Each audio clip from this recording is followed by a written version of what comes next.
Hello, my name is Casey Scomp, and I'm the creator of the Petal Planner.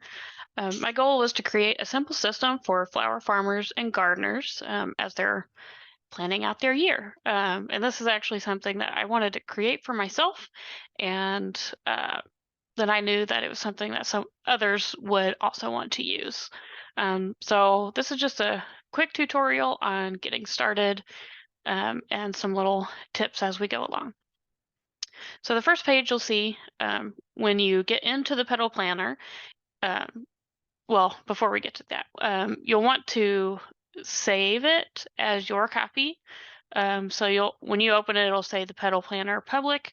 You'll hit save and then make a copy. And then follow the prompts. And that way you'll have yours saved and everyone else can still access the master public access one. So when you open up the Petal Planner, you'll see this page. The tab is Start here. And there's just a couple of things that you'll want to enter here before you dive deeper in. The first one is your last frost date. You'll put that right here. And we're using the example of 4/26/23.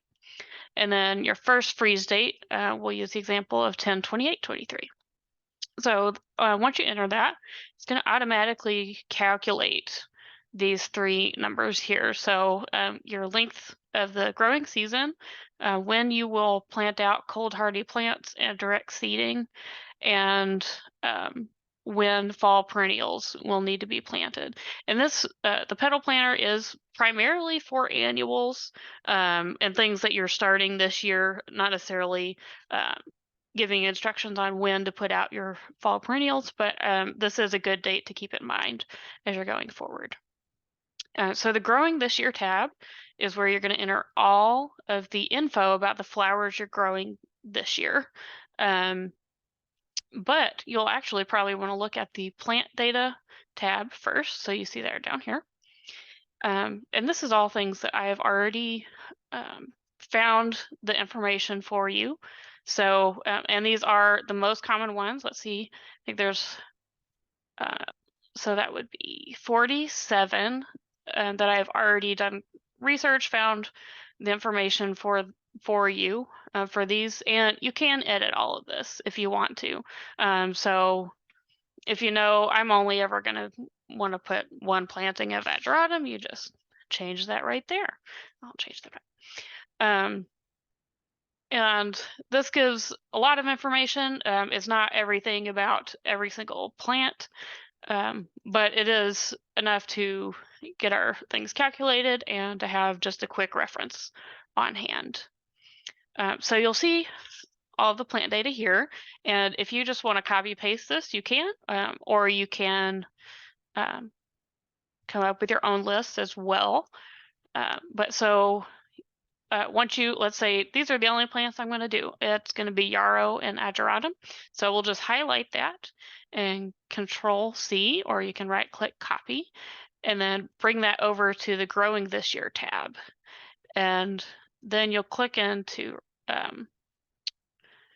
A3 here, and then Control Shift V, so you don't change the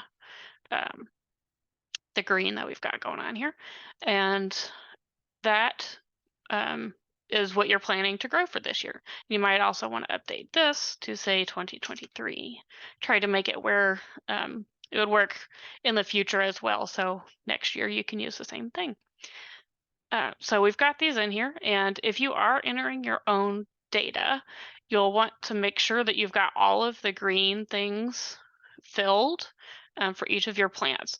The other items are sort of those nice to have information, but not required for the use of this spreadsheet for the calculations that it does for you. And something that you'll note over here is the optional adjustments section. So we've got the frost still possible gap. So that's going to change your last frost date. So as we mentioned, we're using 4/26 as our last frost date. And so that automatically stays here. But if we change this to, let's say, 1, so 1 week, that's going to update this date, 253. And so you'll use that if you're nervous about the frost date. So you're wanting to plant out after your frost date, or if you have something you're not going to be able to actually go out on your official frost date. And that moves the direct seed and cold hardy, like we mentioned right here, date to a week later or 2 weeks, whatever number you put in there. And that's going to update the information on the indoor seed starting tab and the transplant and direct sow tab. We'll change this back to 0. And the other option you can adjust here is the seed starting gap. So that's if you're wanting to get a head start on your seeds and get those in early. So that's going to change your seed starting dates only. So that's only going to change right here. It's not going to do anything with your frost date on this tab or when you are transplanting and direct sowing. So that will adjust it. Let's see. So right now it is calculating, we'll say 222 right there. But if I change it by 1, it's going to be 215. So you're going to be planting, starting those seeds 1 week earlier there. We'll put that back to 0. All right, so we've got our 2 plants that we're planting. Obviously, you'll in real life have a lot more than that, but we've got the 2 in there. And now we can look over to the indoor seed starting tab down here. And all of this is automatically calculated. It pulls everything from this growing this year tab. So the only thing that you really need to enter in this entire spreadsheet is on the Start Here tab. It's these 2 things. The Growing This Year tab, the green items for the plants that you're wanting to do, and then everything else works on its own. So you just open it up and you're come to seed starting time, like, all right, it's 222, it's time for me to get some yarrow started. And now, oh, we're into March and I need to get the ageratum going. So that is, as I said, automatically calculated. So we've got our yarrow started on 222. Now we look at our transplant and direct sow date, and I need to plan out the yarrow on 4/26. So this is basically telling you throughout the life of your plant where it's going to be located. You're going to be starting it inside. You're going to be then transplanting it outdoors. And you can do this for up to 6 plantings of each item. There might be some cases like sunflowers, you might want to go beyond that, but doing the 6 really gets you most of the plants that you're going to be wanting to work with. And beyond that, you might want to calculate that on your own. But at that point, I feel like you would be in a habit of like, oh, it's time to start the sunflowers on Monday. So that's pretty much it. It's simple to use, and since it does calculate everything on its own, there's not a whole lot that you have to learn how to do.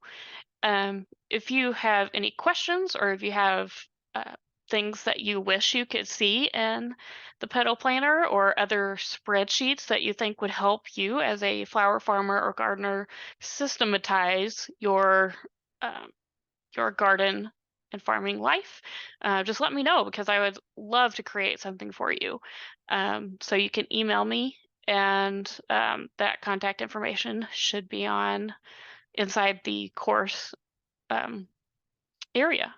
All right, thanks so much for watching the tutorial, and have a great time planning.